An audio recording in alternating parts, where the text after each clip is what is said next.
All right, so all right, so now we're talking rainbows in science. Yes. So Brady's got a couple of experiments. I think we're doing prisms, we're doing density, and we're doing Milk rainbows. milk. So Yeah. I'm gonna let you take this away and enjoy. All right. So thank you for joining us, everybody, on our second annual Family Pride Day. So we're going to be talking about rainbows now, kind of the science behind the main symbol of Pride Month, and talk about what it is, right? So we're going to follow me over this way, and we're going to see an actual rainbow in place, and then we're going to come back over here and see how we can replicate a rainbow, knowing what we know about it and knowing what we know about chemistry. So come over this way, and we're just going to zero in on our prism. We have a giant prism, and what a prism does, this one is a big one, it's got water inside, and water or bent glass or things like that, when light is coming through it, the way that it bends out through there, it kind of bends the light in different ways. And if there's one beam of light, it will separate the colors out and show us a rainbow. And this prism is big in its shape, and the refraction of the light going through the water make everything look weird. And I'm just looking at you through the prism. My face probably looks like it's kind of in different dimensions and different sizes, and is very big and goofy, right? Okay, so let's see what happens when just a raw beam of light goes through there. I'm going to place my prism over here, and I'm going to turn on a high-powered beam of light. Now let's zero in on right about here. If we can see this point, do we see a rainbow forming? Do we see like a rainbow across our wall? So what this is when that beam of light goes through, let's get it back up here. Uh-oh. So when the beam of light is hitting the prism. It's dead? When the beam of light hits the prism, the colors, one by one, which are in the middle of that. Small intermediate where I get another battery. Yeah, let's find another light here. That's not going to be bright enough. Let's change out the battery here on this light. Okay. I guess Where are they at? Is it the battery? Or yes, is it the battery's dead. Sure? Yeah. Let's just get it for one more second, and then we'll move on to the next. Okay, let's switch out battery real quick. But basically what we're looking at here is when the light goes through the prism, and the same thing happens during a rainstorm, right? When you see a rainbow in nature, it's usually when there's rain coming through the sky and the sun is out at the same time, when we have what is called the sun shower, which happens here in Florida a lot when we get these intermittent storms. It comes through, it rains for a little bit, and then it gets sunny. If the sun is out and it's going through the rain, it's going to do the same thing that's happening here through the prism, where going through the water, the light's going to bend in all different ways. And when it hits a certain point, it's going to separate the colors out of that light so you can see the color spectrum, which goes red, orange, yellow, green, blue, indigo, and violet, or Roy G. Biv. You can remember it by that acronym, ROY-G-B-I-V. Roy G. Biv, red, orange, yellow, green, blue, indigo, violet, right?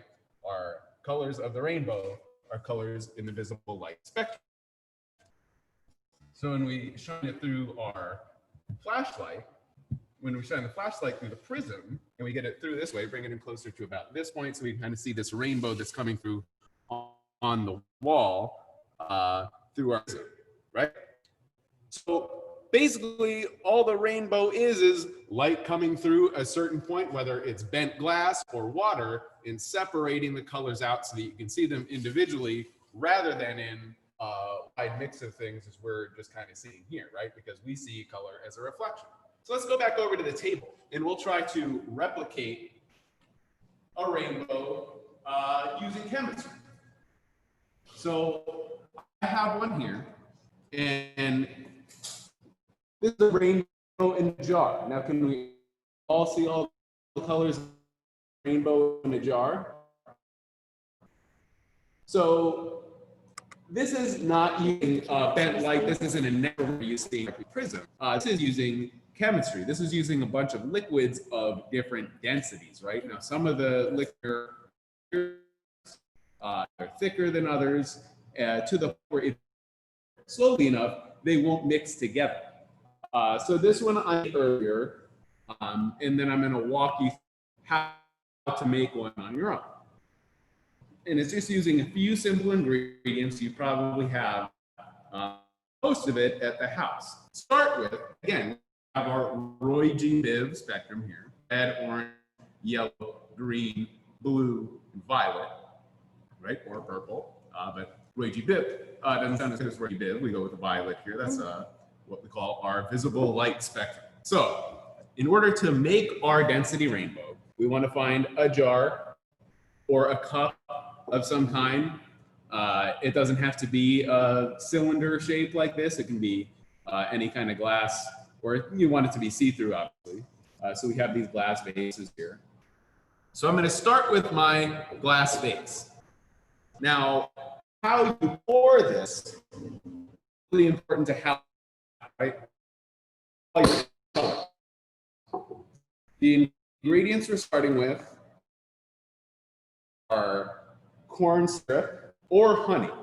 For your purple layer, which is going to go to the bottom, you're going to want corn syrup or honey, something very, very thick. These are thicker, more dense than any of the other liquids we're using. So they're going to, so whatever this is, whether it's corn syrup or honey, I'm using corn syrup today just because it's clear. And because it's clear, the color is going to settle better than honey, which is already its own dark color. So starting with, and I'm using beakers, so it's easy to get the measurements right, but if you have measuring spoons or measuring cup at home, you want to have an even amount of each liquid, right? So that it comes out like even rainbow, right? Because in a rainbow, the colors separate even because they're going, the light is going through water or. It's easier to separate them. Yeah, so start like one by one, right? Corn syrup or honey isn't naturally purple, so we want to add some food color. Again, I said I went with clear, but honey does work. Just feel a little dark, maybe a little harder to see the purple. And you want to pour your food coloring in, maybe just a drop or two at a time, and stir it up. Okay? So once you've stirred up your corn syrup, the coloring in purple, we get the color we need is a blue color of a different density, right? Something that's a little bit lighter, less dense than the corn syrup or honey. Now, you have to add food to it. We want the same amount. I'm going with 200 milliliters of each. It's easy to see on our beakers here at the science lab, but you might have, again, measuring cups or measuring spoons at home. So we have, now we have purple corn syrup and blue dish soap. The next liquid we want that's going to separate above the dish soap is water. Now water comes out of the faucet clear. The next color I want is green. So I'm going to add green food coloring to my water. Again, just 2 drops should do the trick. So now I have green water. The next color I want is yellow,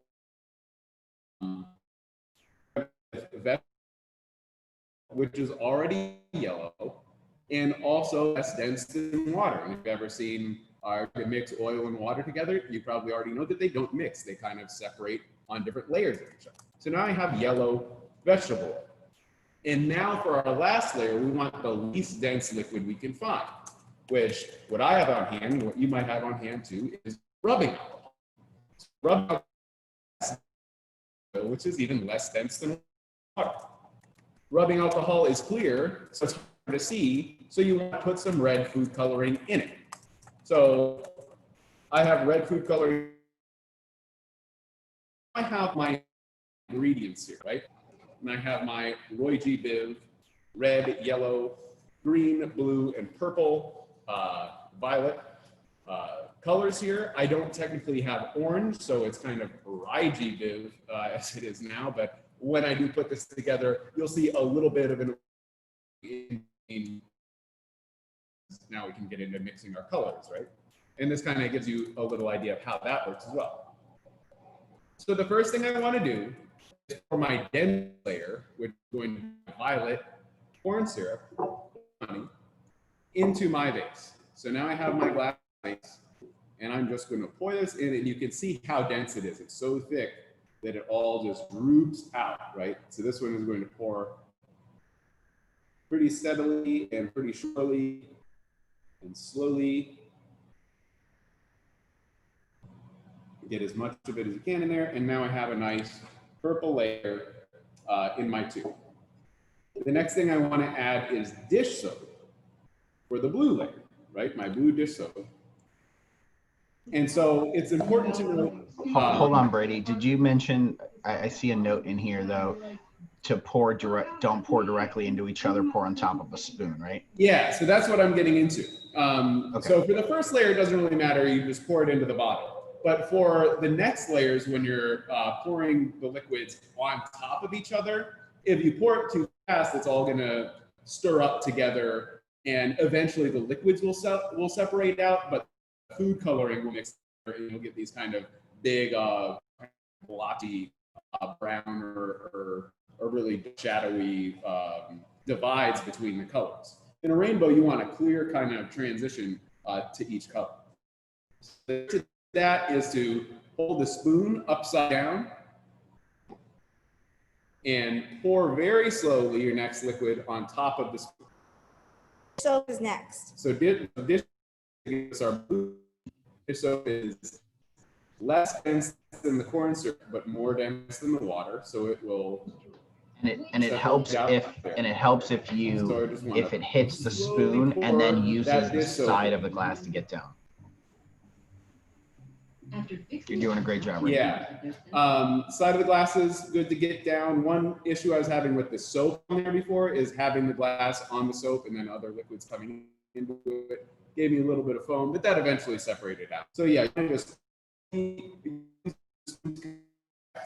that liquid slowly pours, and you see I got a nice slow drip going, and I'm not just pouring my lid on and to not disturb the liquid. So we want a good, steady, slow pour here. This is a good opportunity to exercise a little bit of patience, steady hand, focus on something steady, and get a few good deep breaths in. So this one's separating out pretty good. Not sure if you can see from that angle, but give it just a minute and let this layer settle in. And I'm getting a good layer of blue here.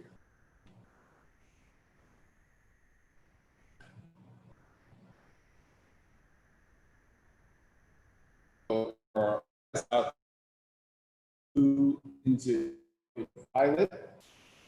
Indigo is that color you might be seeing on the horizon between the blue and violet that naturally occurs. And this is what we know of are cool colors in art, right? This is our cool end of the spectrum. And on top, we're going to have our warm end of the spectrum. In the middle, a neutral spectrum, which is going to be green is not a warm color or a cool color. And so a very neutral general is water. And so that just happens to work out well in our density tune too. So the next liquid I'm adding is water, which I've colored green to put into this. Huh? Mention it, clean off the spoon each time. Yeah, make sure you clean off the spoon as well, because you don't want I just want water to get in, and water mixed with it, make it a foamy kind of substance, goes through a little bit of a chemical change. So at this layer, you want to be, especially the next, very careful with this pour, and give you a good opportunity to use that side technique that Michael just mentioned. So again, just very slowly and steadily pour. You seeing it? Down the side. Cool.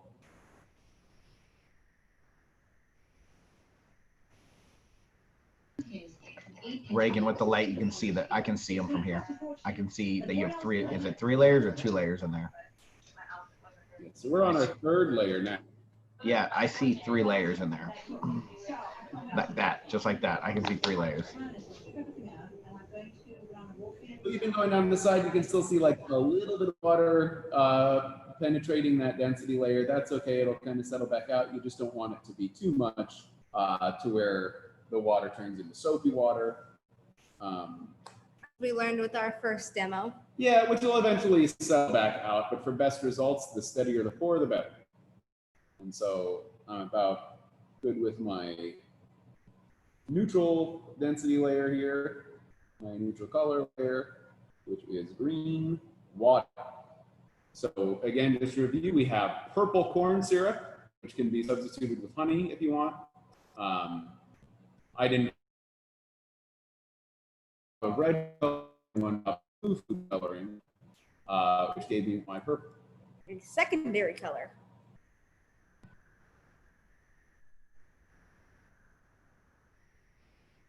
And so now after a steady pour, I have my green water,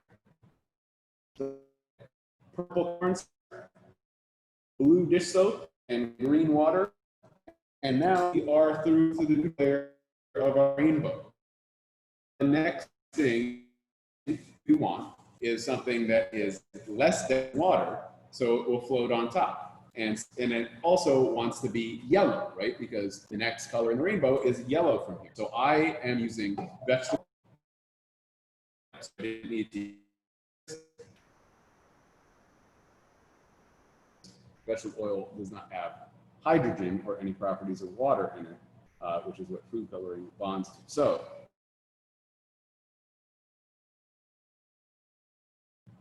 in the side of our glass here,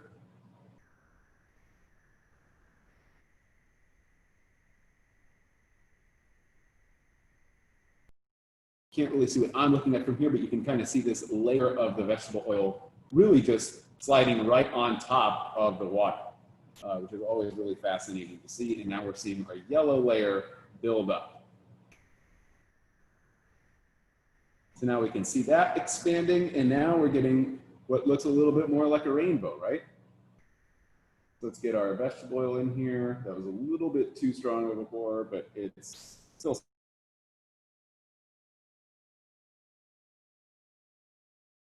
Just want to establish that density layer. Smooth pour off the top of the spoon, just to kind of drizzle it in.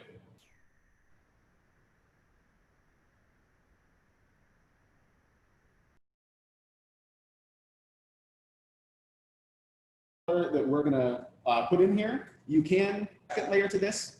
So if you want to get a little extra fancy, the next thing I'm going to do is add rubbing alcohol, which I colored red. And that's going to be my last layer, and it's going to give me a kind of naturally forming orange horizon in between the red alcohol and the yellow vegetable oil. But if you want to get a little extra fancy and you have some like lamp oil hanging around somewhere, if you just happen to have that, you can color the rubbing alcohol orange and the lamp oil red, and that will give you a more defined orange layer. But this comes out good enough as it is. So once again, steady pour off the spoon. Make sure to wipe off your spoon first so you don't get any more of the previous layer in there. And we do a steady pour off the spoon to establish that density layer. And again, this is rubbing alcohol that I've colored red. So I can almost see just like around the whole ring of my cylinder here, that density layer forming. And so now just a steady pour so you don't disturb the previous layers.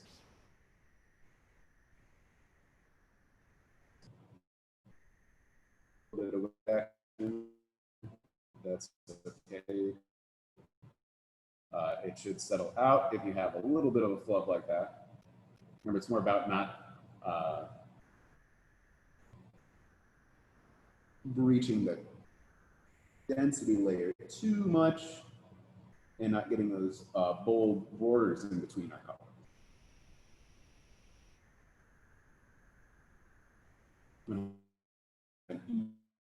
Again, transition and steady pour, and we're done here. So now we can see the whole spectrum of the rainbow in our density tube here, kind of forming from the, from different layers. You can almost see like these little windows into the next layer. So starting from purple corn syrup to blue dish soap to green water, yellow vegetable oil, and red rubbing alcohol, I now have a rainbow in a jar. So again, that's using our knowledge of how light separates to give us the optical rainbow that we see in the sky, or when we shine light through a prism. This is using chemistry to replicate that in a jar. That looks really good, Reagan, by the way. I have one more experiment. If you guys have any questions about Oh, they're so good. Did an awesome job. All right, you guys ready for the next one? Yeah. Thumbs up. All right. Okay, Think are we it's ready time. for the next experiment here? I think so. Okay, so this one isn't so much about forming a defined rainbow like we did with our density layers. Actually, this is a good example. If you want to see the one that I made earlier and the one that I made just now, I didn't pour the water over the, I didn't pour the soap over the water, or the water over the soap is steady enough, so it gave me a foamy water, which gave me a more bold yellow color, but it doesn't look quite as cool or transparent as the one that I poured right just now. So you still get a cool effect from it, but it'll just look a little different. I kind of like both of those. Decide which one I like. The one I mean, it's now just see through it, and light kind of travels through it like an actual rainbow. We're going to talk about, again, just like how colors can break out of the spectrum and go on their own little wild ride. And we're going to use milk. And this is just a fun thing to do to play around with just a few things at home. Now give yourself a tray and just pour milk, just a small layer of milk. You don't have to fill the tray, but just enough so that you have a little layer of milk here. You might have to adjust the camera here for this one. It's a little hard to see from the side. So I have 4 colors of food coloring here. I have orange, red, green, and blue. And so I'm going to put 1 drop of each in the middle of my milk.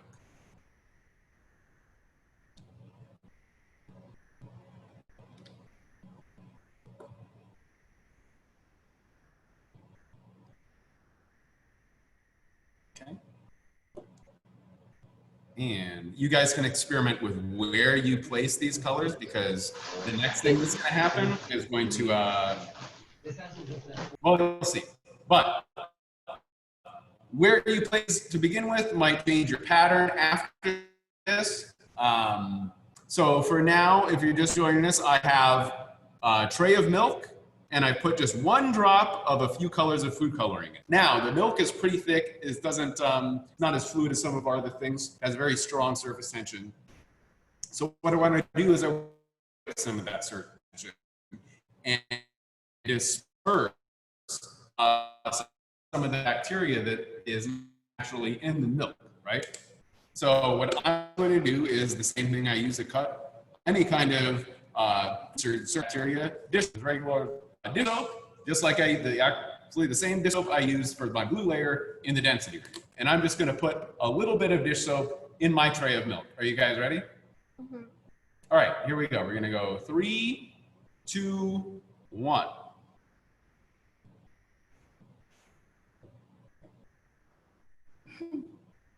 So now I'm getting this expanding kind of tie-dye marbling. That's just you want a drop. Sorry, Brady. You literally want a drop. Some of that bacteria. What was that? 1 drop. Just 1 drop of dish soap, and just 1 drop of each color of food color, and you can still see it moving around. You can still see just that little bit of dish soap breaking the surface tension and Reagan, it happened. Making, what'd you say? There you go. Reagan's doing it with you, but they didn't get their drop right in the middle, but they got it. It's working. That's okay. Yeah. It will kind of, and put your drop of dish soap where you put drops of food coloring, and what colors you use are ultimately going to kind of change your pattern, because it's going to, your current going to start from some kind of see the pattern, kind of the record of where the food coloring has been and where the soap is traveling, just based on kind of the little trail that it's leaving from the center. Good job. Can we see yours? What does yours look like? It's a little hard for them to move it, but there you go. There we go. Oh, I see it. Nice and fluffy. It looks really good. It's art. Something that works, I know Brady said you can kind of experiment with it. I've always noticed that the closer you get the 4 drops of color together, the more explosive it's going to be when it does hit that. Another way you can do it is to get a Q-tip and dip the Q-tip in soap and then just touch the water rather than trying to, And then after a while, it'll turn brown. And then you can just try it again. It's a really good experiment. So, Reagan, thank you for joining us. I hope everybody had a good time, a nice, fun, scientific Saturday of just fun, cool stuff to do.